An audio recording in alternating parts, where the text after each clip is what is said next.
to give a big shout out to Mira Laflaga, Ashley Phillips. You might know them as Cinquième in Montreal. I need y'all to introduce yourself to the people for those who don't know what I'm talking about. But they will know. Please introduce yourself, my man. So you want to go first? Sure. Thank you so much for having us. This is so cool. Like, I remember the first time we came, I was so nervous. It was my first ever interview, and we came such a long way. But yeah, my name is Ash. I'm here with Miro, and we're the founders of our creative agency called Cinquième. I don't know if you want to add to that. Nah, man. Like, I feel like I'm a veteran up in here. Like, like I was telling you earlier, I was thinking about like the first time I came up here, because the first time I came here, I wasn't with you, like, you know, and I don't know, I was just on a whole different like wavelength during that time, and I look like a kid. I feel like a kid and look so immature during that time. So it's cool to look back on that, you know, and like I said, bro, like you're one of the first dudes who kind of give me my you opened the door for me, bro, you know, and it's like I really appreciate that 100%, bro. Like, but yeah, man, we're here, feeling good. Just came back from a fashion show. That's why we look kind of like this. But yeah, it's cool. I was swagging on you, man. Like, damn, man.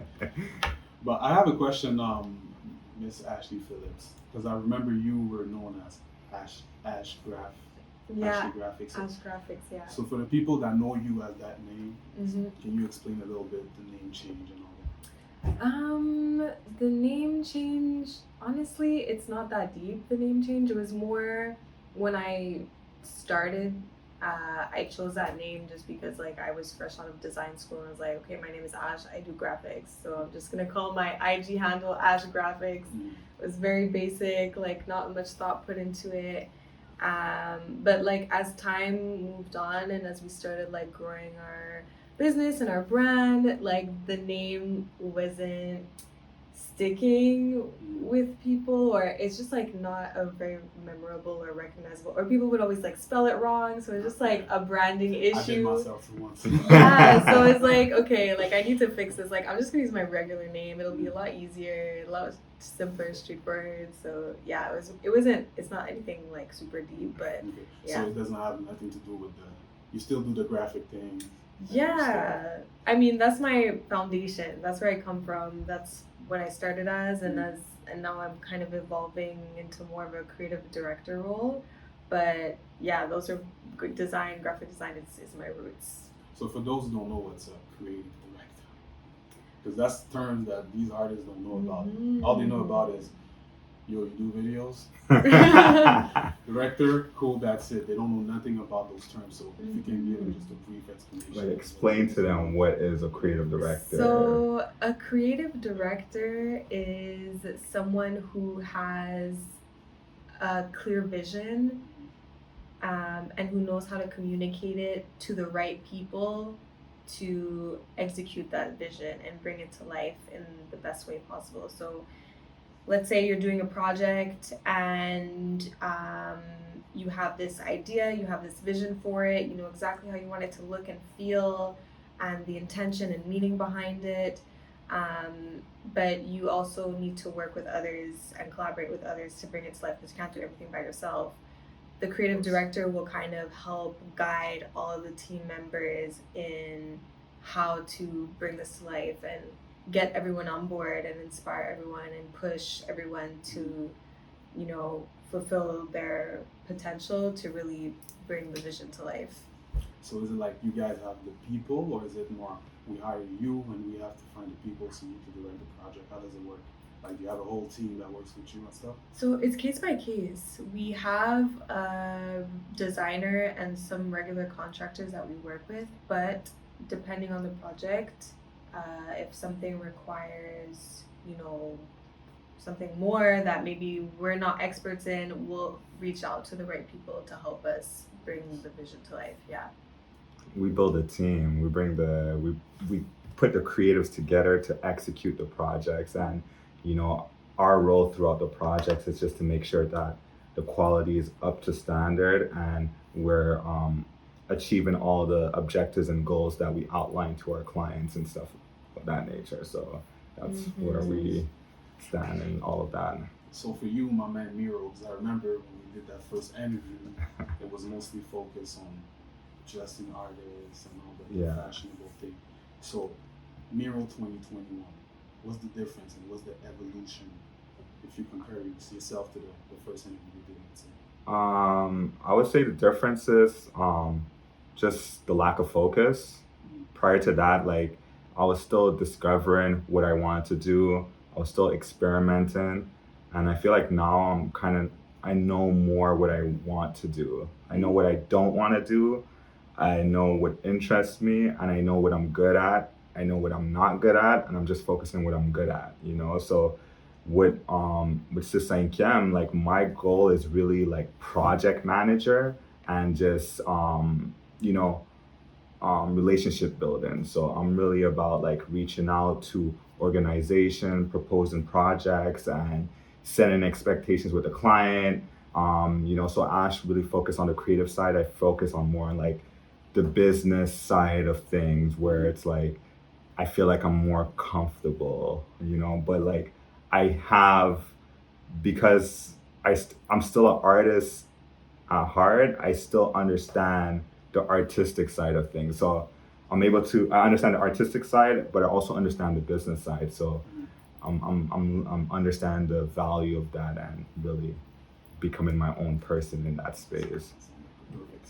I like that. Now the name Cinquième. Yeah. Can you explain me the name? And I know you guys have a name change. You had a name change from Cinquième. So can you explain that a little bit? Yeah. So prior to that, we had our first company that was Divi Productions, and and a little sidebar. If you don't trademark your company name, you don't own it. So we were in a situation where we're growing, and we're like, yo, you know what, let's make this official. I need you to repeat that again for them, because I'm telling you, you're going to teach them a lot of things today. Repeat that sentence. If you don't trademark your company's name, you don't own it. So even if you have the name first, if another person creates another company with that name in the same industry, and they created after you started, but they trademark first, priority goes to them, because what I'm saying, the government is just going to be looking at like, nah, he paid the trademark, he bought the name, that's what it is. So we made the mistake where we didn't trademark our name earlier. So when we went to go trademark Divi Productions, we found out there's another company here in Canada who trademarked Divi as a advertisement agency. So our lawyer told us, like, listen, you guys can't trademark that name, change the name. So we were looking for a name that has some swagger to it, because we're thinking global. We know how like French is very appealing on a global scale, so we know we wanted a French name, but we didn't know what. I don't know if you kind of want to go in a little bit detail the Cinquième part. Yeah, so the name is actually inspired by the original name, the old name Divi, which Divi is short for divine. The first letter is DIV, divine, and then VI is 6 in Roman numerals.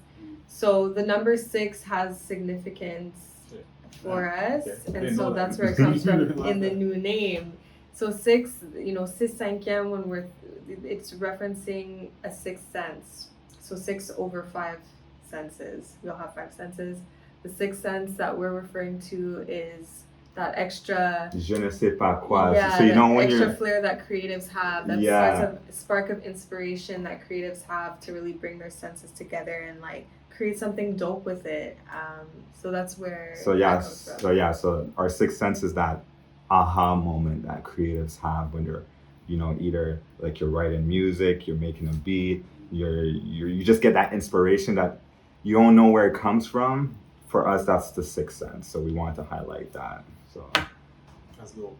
Yeah, thanks, bro. I should write a book or something. Yeah, you think so? Probably in the future. Maybe. We talk about it, but like I like that. Now, my next topic is chemistry. I know you're working with your significant other. Sometimes it's hard to separate business and personal life and stuff. So how do you guys make it work? How do you guys like what I mean? Blending everything together and still be able to come up with a business and be like, no, hold on, that's some personal matter. We need to focus on the business now. No. How do you guys make it happen?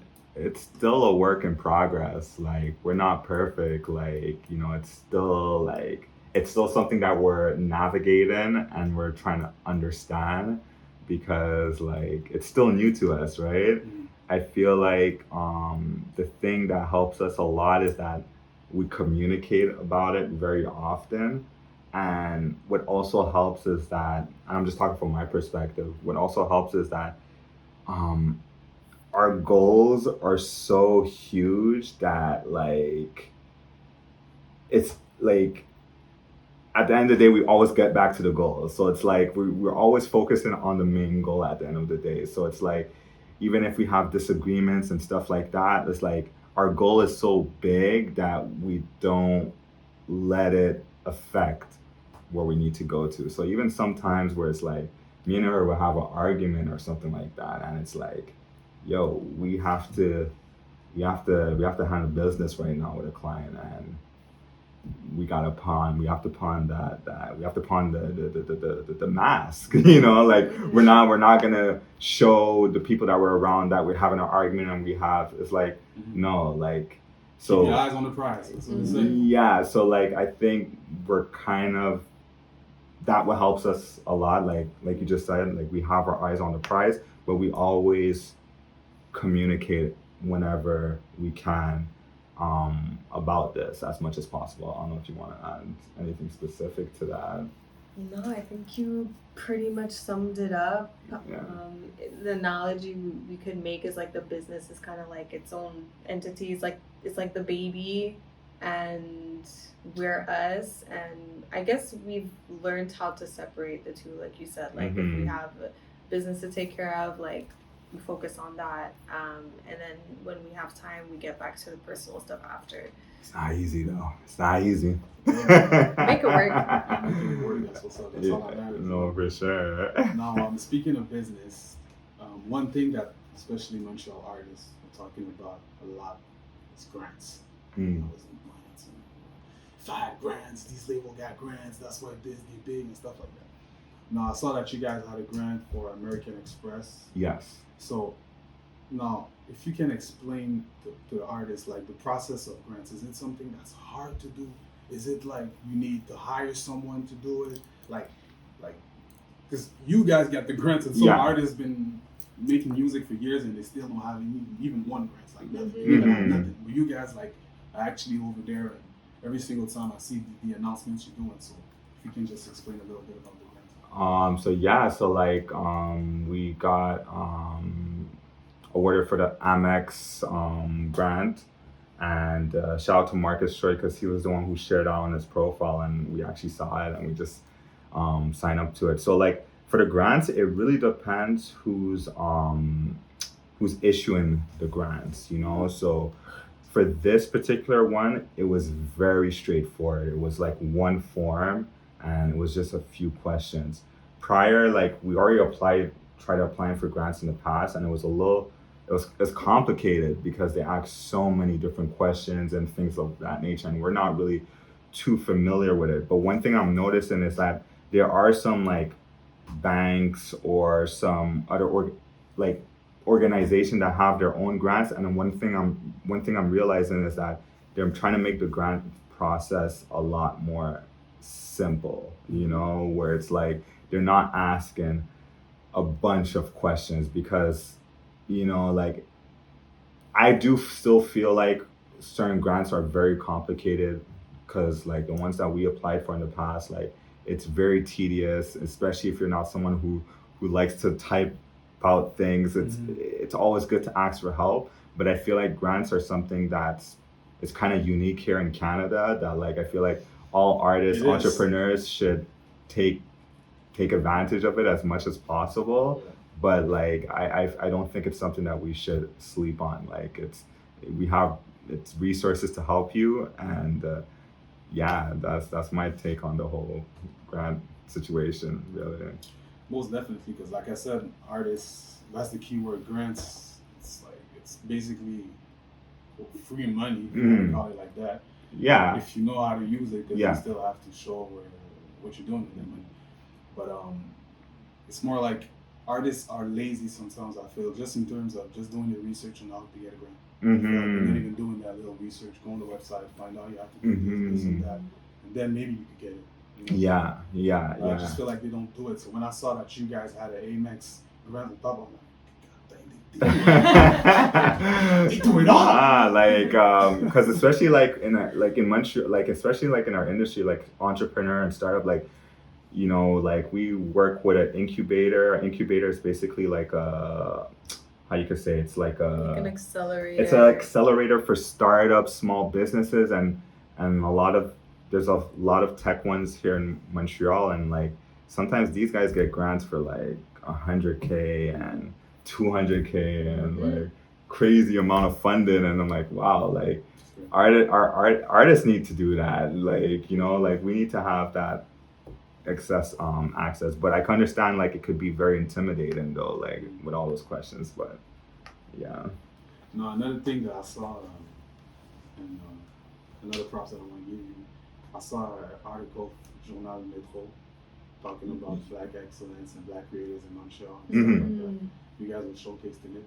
So, do you guys feel like in Montreal, in terms of Black creators, do you feel like those that you maybe see, you don't need to know names, I'm just saying in general, do you feel like they're really lazy when it comes to their craft?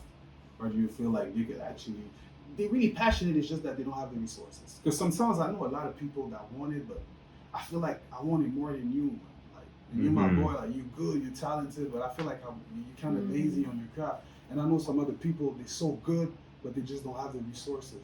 So in general, when you think about the Black creators in Montreal, what do you think about it?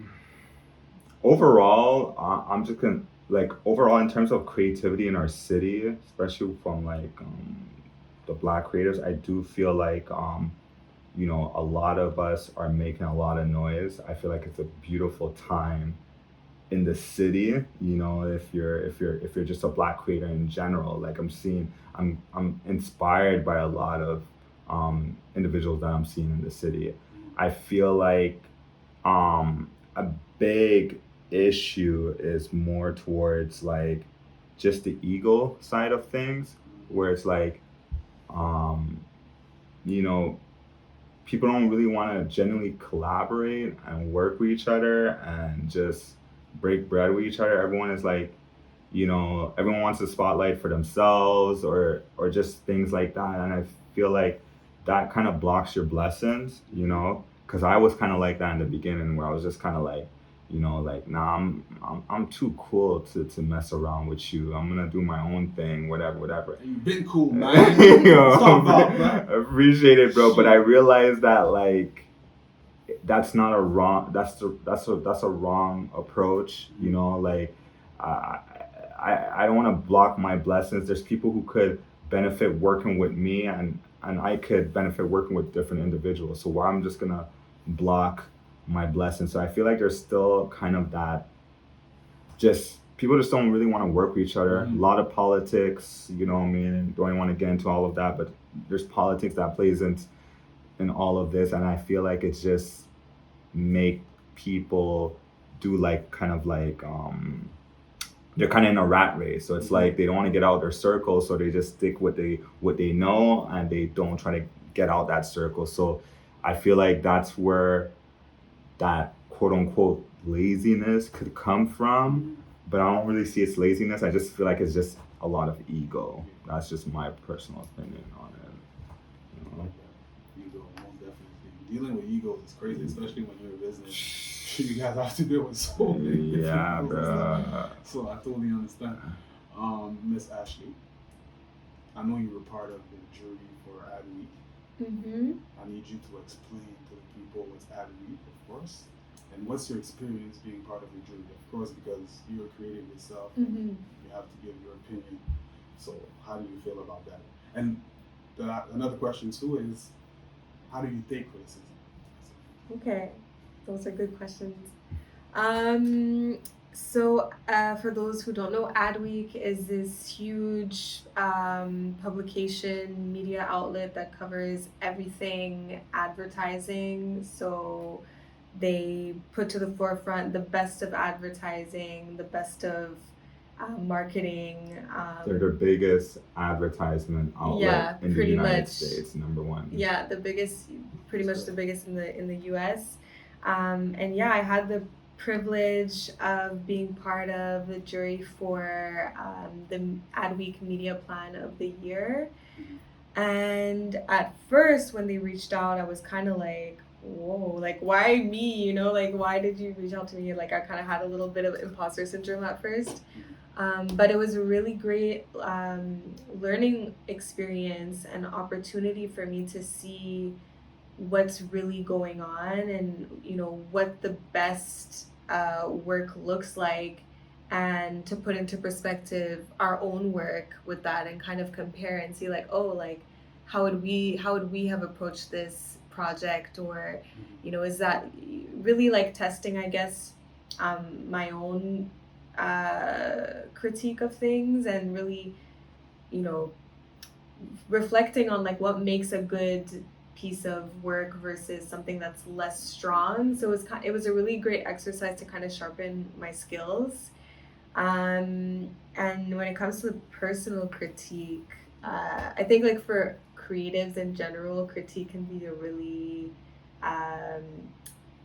really scary thing, just because like we have our ego. But I have learned to take criticism really well at this point. Obviously, as a creative director dealing with clients, you know, we always deal with situations where sometimes the client isn't always happy with what we do.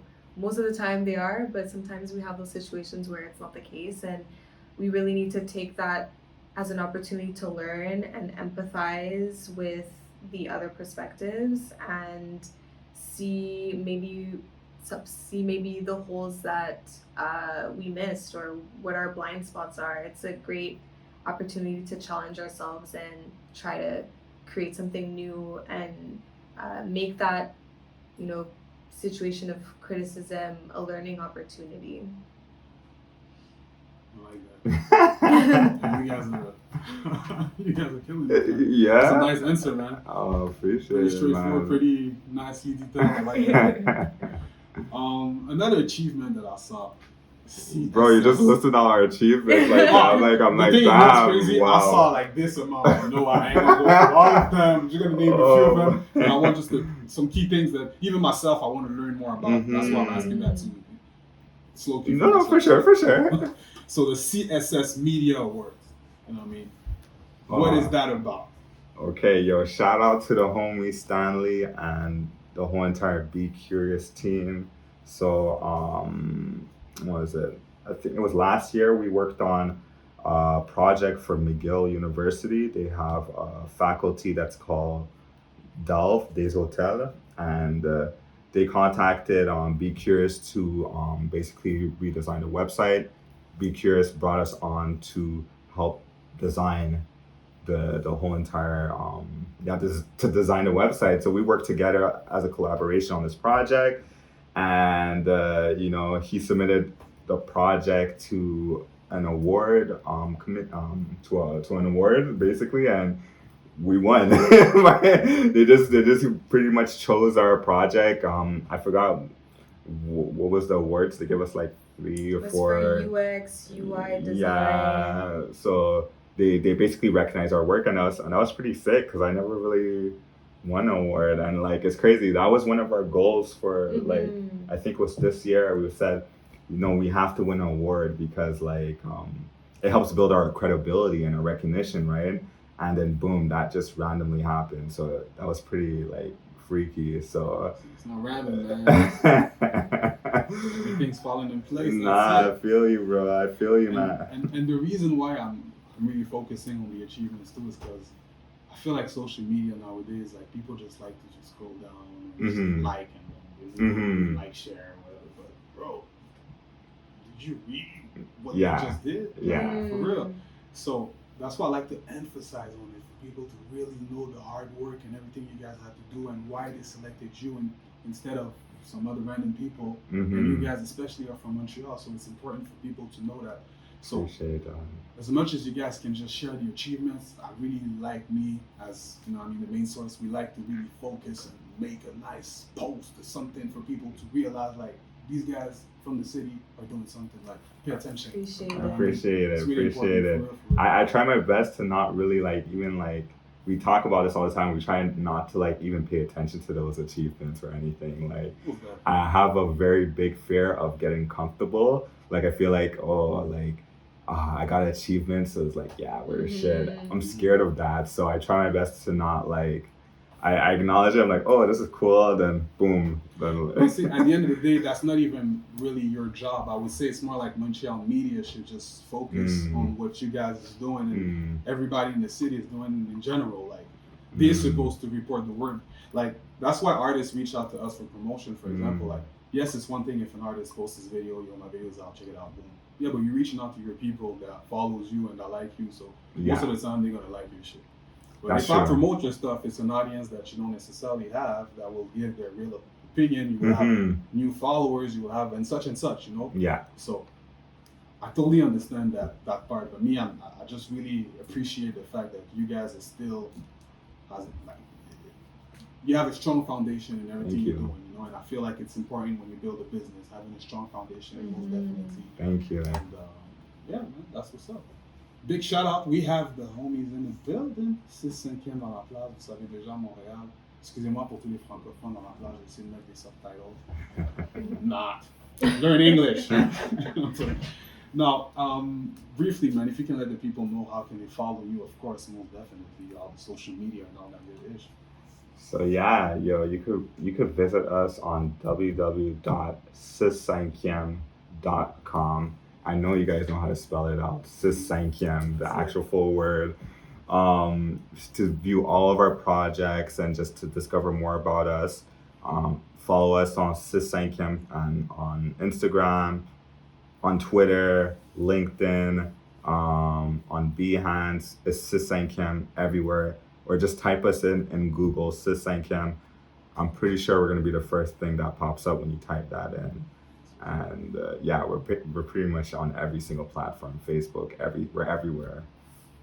I got two last questions for you guys. Number one, I want you guys to explain to the artists. You mentioned a platform like Behance. Why Behance? What's that platform? And why would you guys go there? And why would you promote that platform instead of like Instagram? Most like you mentioned Behance. I don't really hear that. Yeah. But I know what it is. Yeah. I just want you to explain, Personally, if you're a visual artist and you're just looking for inspiration, Behance is the best thing to use. There's a lot of like interesting projects for like photography, design, and stuff. You could just go on it and just get inspired, because sometimes it's kind of hard to like filter through Instagram and everything like that. Behance is a little more curated, so you see work by other designers, other photographers, and just other agencies who worked on amazing ads for like Coca-Cola or Red Bull campaigns, and you see the creative team behind, to kind of it just inspires. So we mostly use it for inspiration, and we advertise the projects that we work on as well. So that's what we love Behance a lot. I'm gonna get myself an account right now. And last but not least, of course, on DMS Radio Show, there's a lot of artists, rappers from Montreal that are listening to the show. So if they want to reach out to you guys, like Feezy, I heard the interview and I really love what they're doing and all that, but what can you do for me? Like, I'm just coming up right now and I like their visual, but what can you guys do, let's say, for a rapper? Because I know you guys, like, your clientele is really not focused on rapper, for sure not, but I know you reached out. You have rappers and your artists in your client list, for sure. Yeah. So what can you offer an artist, up-and-coming artist from Montreal that's trying to work with you guys? I feel like what we could offer an artist is to really build their foundation. So it's not to make them just focus on the music. Like, like nowadays it's not really about the music. The music is probably 10%. everything else is the entire brand. And so the type of merchandise that you're creating and you're offering to your clientele, the type of language you're using on your social media, the type of how does your website look like, what do you call your fans? Do you call your fans a specific name? Really kind of see yourself more as a business than just a struggling artist. That's what we're gonna help, because we work with a lot of entrepreneurs in business and help them establish with their brand identity and help them communicate that. On our end, when it comes to artists, we will help you establish that, and help you communicate that with your audience.